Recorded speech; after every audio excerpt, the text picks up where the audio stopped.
Olá, meus amados, minhas amadas, meus queridos, minhas queridas que nos acompanham no nosso canal de aulas de Direito. Em especial, agora, no nosso curso específico da segunda fase de Direito Penal da OAB. Nós estamos dispostos a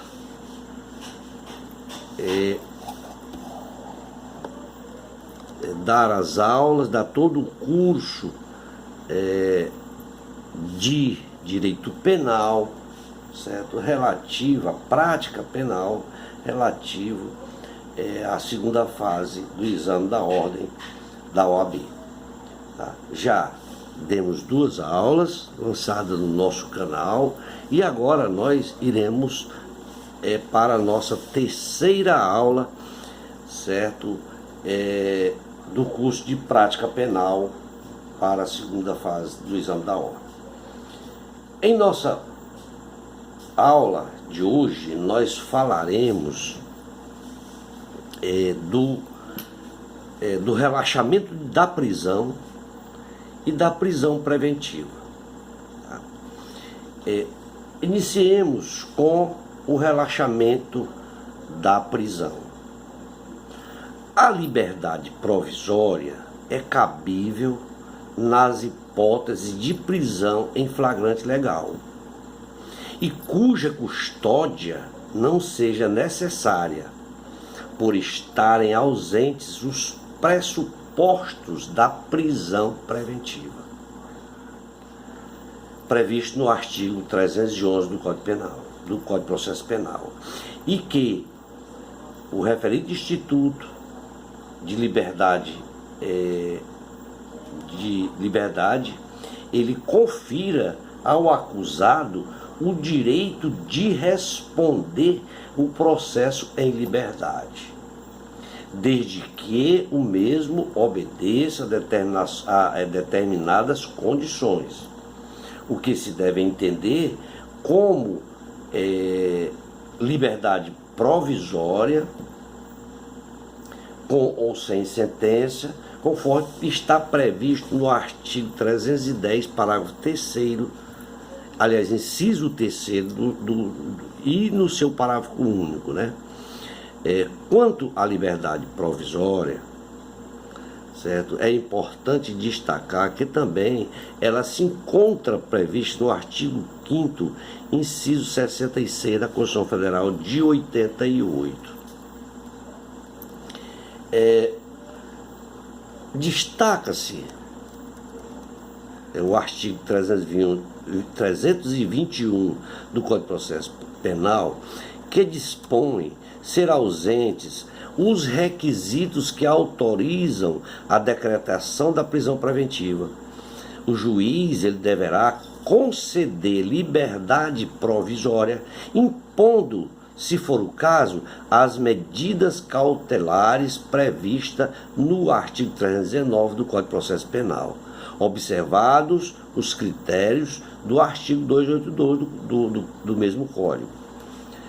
A liberdade provisória, da liberdade provisória com cautelares, a diferença do pedido da revogação de prisão e do pedido de liberdade provisória é o momento do pedido, uma vez que, enquanto o pedido de liberdade provisória é cabível, antes da análise do juiz pela decretação ou não da prisão preventiva, o pedido de revogação ocorre enquanto já decretada a prisão preventiva. Desta maneira, é possível realizar o pedido de liberdade provisória, sempre que a ausência do perigo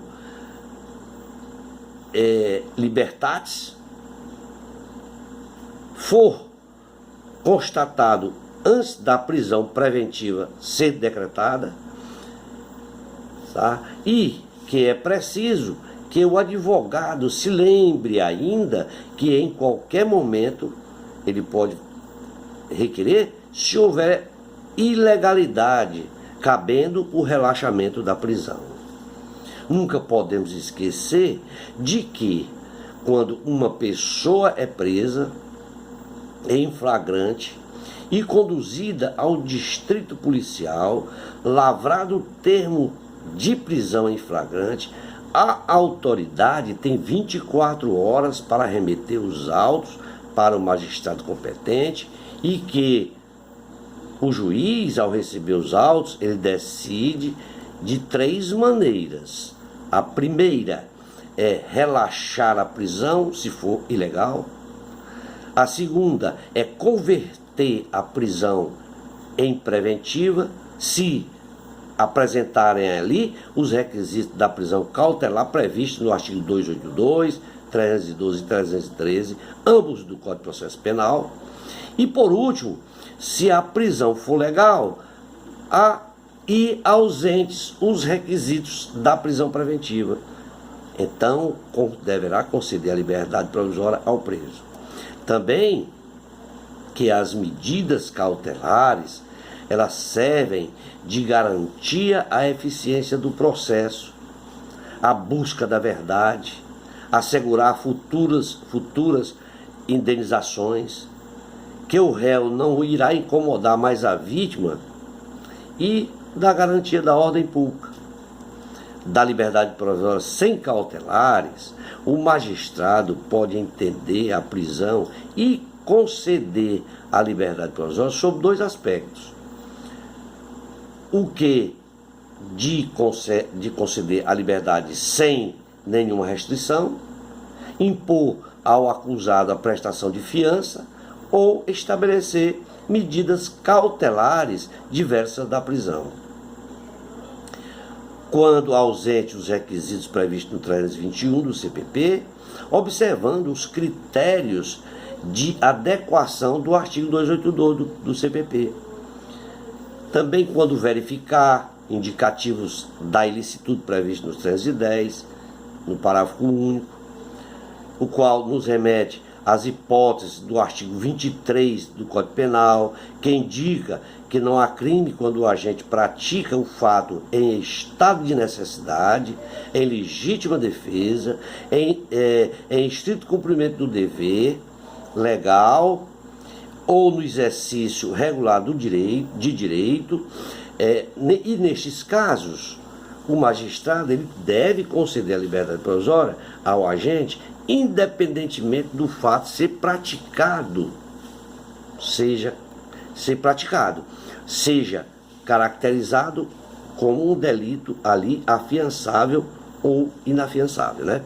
Da hipótese de crime ser afiançável e se o agente não tem a condição necessária para pagar a fiança. A referida hipótese, ela consta no artigo 350 do Código de Processo Penal, no qual o juiz pode conceder a liberdade provisória ao acusado. No entanto, ele impõe determinadas obrigações, as quais a de não ausentar-se de sua residência por mais de 8 dias, sem comunicar à autoridade o lugar onde ele se encontra, onde ele será encontrado, de comparecer perante a autoridade todas as vezes que for intimado, e tudo isso a gente vê, certo, no artigo 327 e 328 do Código de Processo Penal.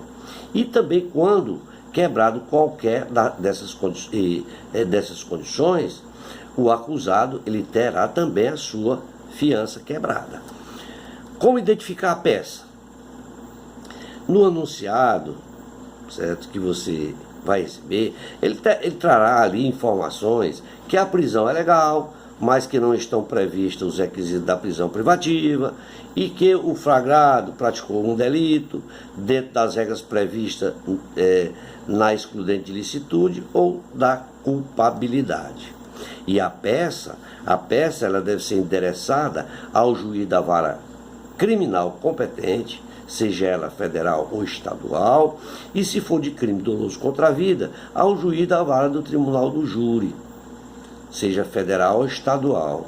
a identificação das partes, o nome da ação, que é liberdade provisória, de acordo com o artigo 5º, inciso 66 da Constituição Federal, artigo 310, inciso 3º e 321 do CPP. Dos fatos é a narrativa dos fatos, do direito é a sua fundamentação, do pedido no pedido que você faz pedir, definindo que seja concedida a liberdade provisória, a depender da adequação ali que você tem que fazer, e também o pedido de alvará. O fechamento, que é o local, data, advogado, OAB e número. Da prisão preventiva, podemos dizer que tal prisão não tem prazo máximo em lei, devendo respeitar, portanto, os princípios da razoabilidade e proporcionabilidade. Porém, se revogada, decretada novamente ou substituída por medidas cautelares, desde que falte motivo ou ocorrer razões que a justifiquem, essas decisões elas deverão obrigatoriamente ser motivadas. A prisão preventiva é uma modalidade de competência do juiz quando presente os pressupostos dos artigos 312 e 313 do CPP. Tem a referida medida natureza cautelar por visar a tutela da sociedade, a investidura da investigação criminal e a garantia da aplicação da pena. Como sabemos, a liberdade é uma regra constitucional, tá?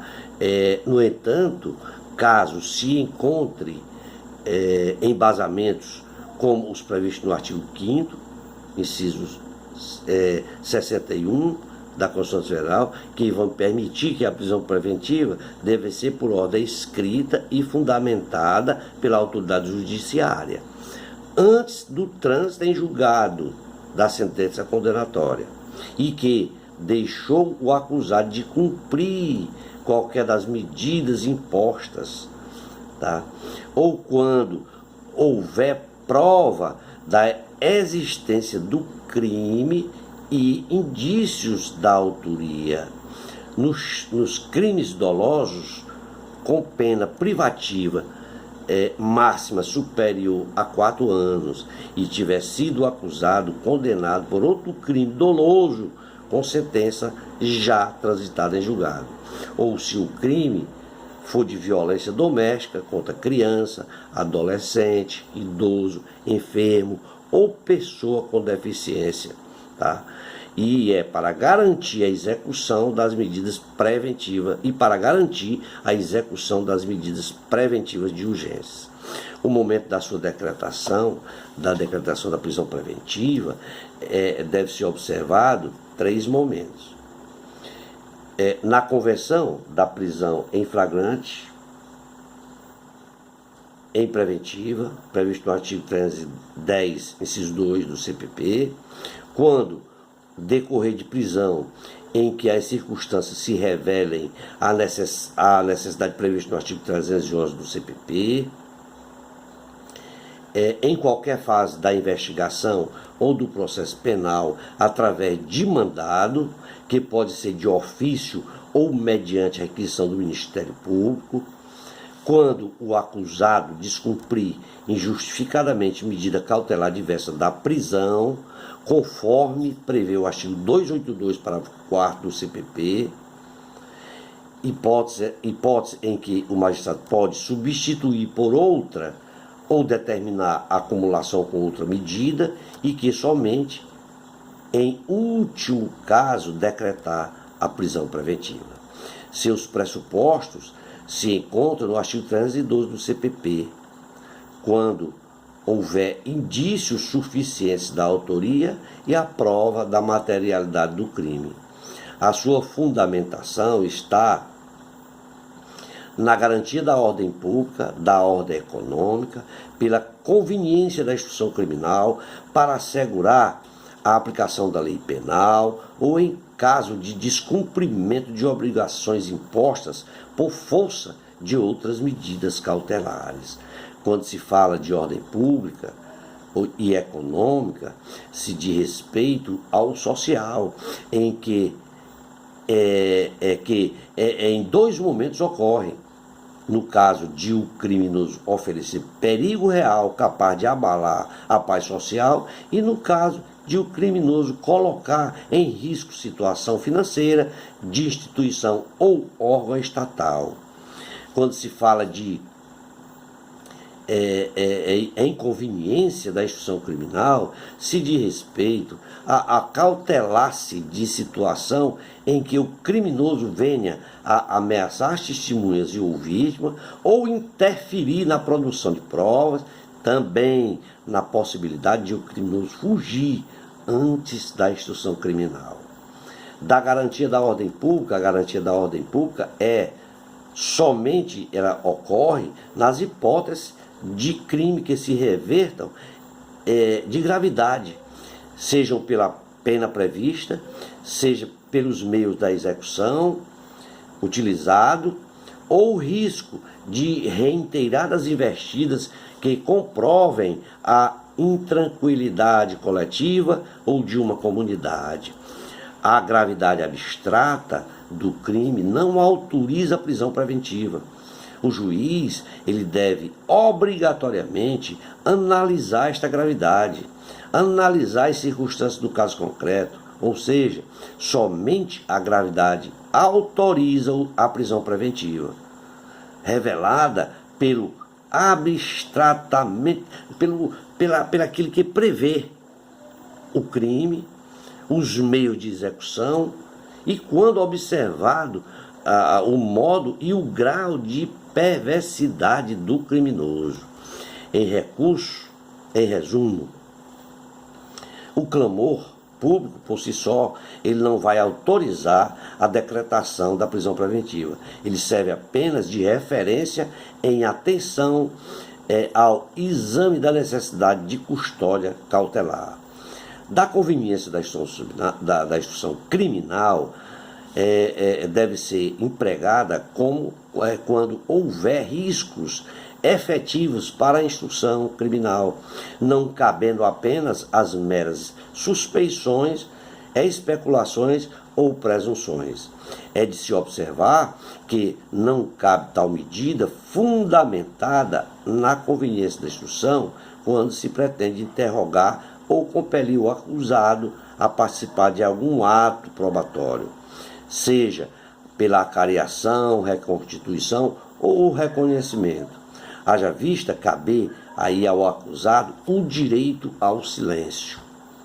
Da garantia da aplicação da lei penal, esta garantia da aplicação da lei penal, ela vem assegurar a finalidade útil do processo, que é proporcionar ao Estado o direito de punir, aplicando as sanções devidas a quem é considerado o autor da infração penal. A prisão preventiva, ela tem como finalidade de que o agente empreenda fuga, aí nesses casos, impossibilitando ali a aplicação da pena combinada e tornando inútil a sentença final condenatória. O que devemos entender nesses casos é que a fuga não deve ser presumida, ela tem que ser sim concreta. Se baseada apenas em mera suspeita, não existe motivação para a decretação da prisão preventiva. Da garantia da ordem econômica,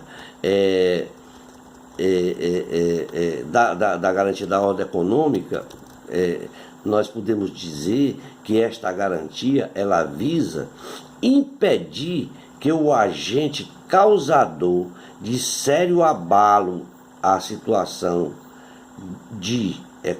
a situação econômica e financeira de uma instituição ou órgão governamental, que este agente causador permaneça em liberdade. Portanto, ela vem a garantir esta possibilidade e do cumprimento de outras medidas cautelares.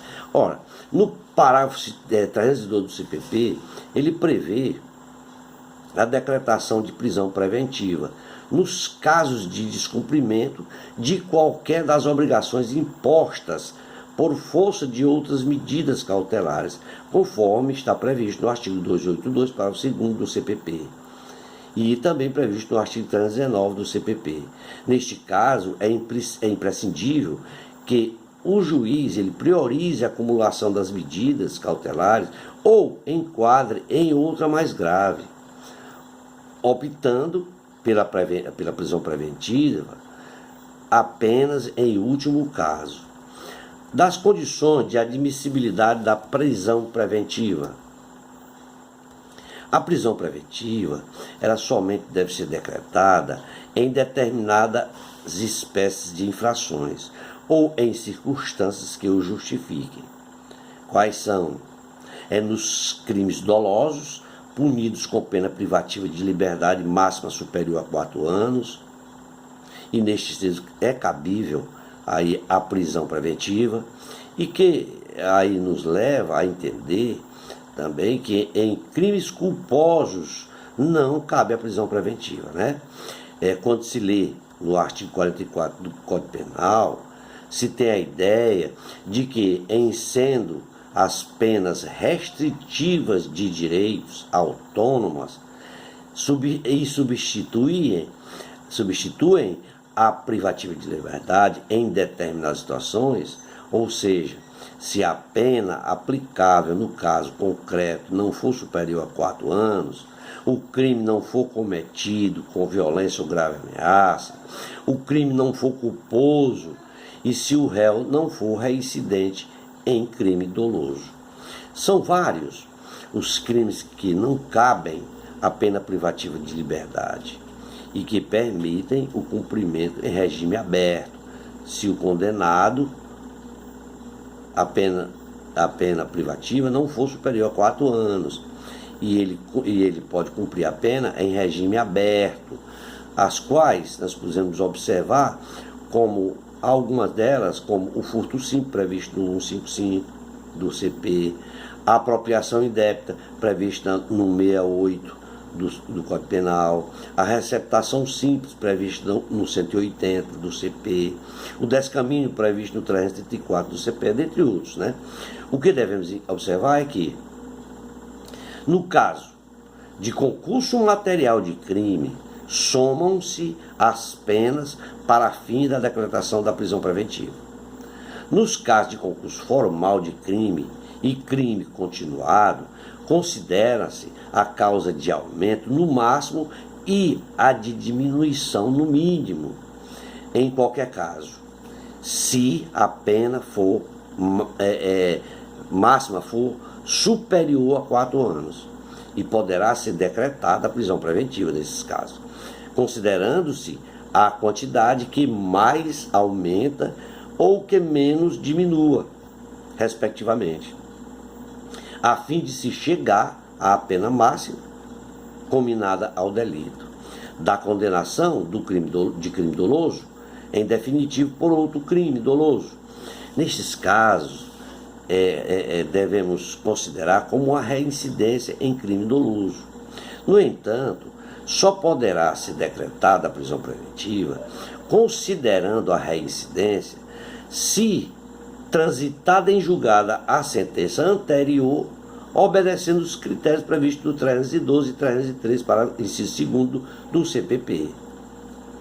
Da violência doméstica e familiar contra mulher, criança, adolescente, idoso, enfermo ou pessoa deficiente. Nestes casos, é cabível a prisão preventiva para garantir as medidas protetivas de urgência, conforme estão previstas no 313, inciso 3 do CPP. Convém lembrar que a prisão preventiva só será decretada apenas para garantir a execução das medidas protetivas de urgência, o que nos indica que tais medidas elas devam já ter sido anteriormente impostas. Das hipóteses que não admitem a decretação de prisão preventiva, nos crimes de contravenção penais, uma vez que no artigo 312 prevê prisão preventiva no caso da existência de crime, que não é o caso da contravenção penal.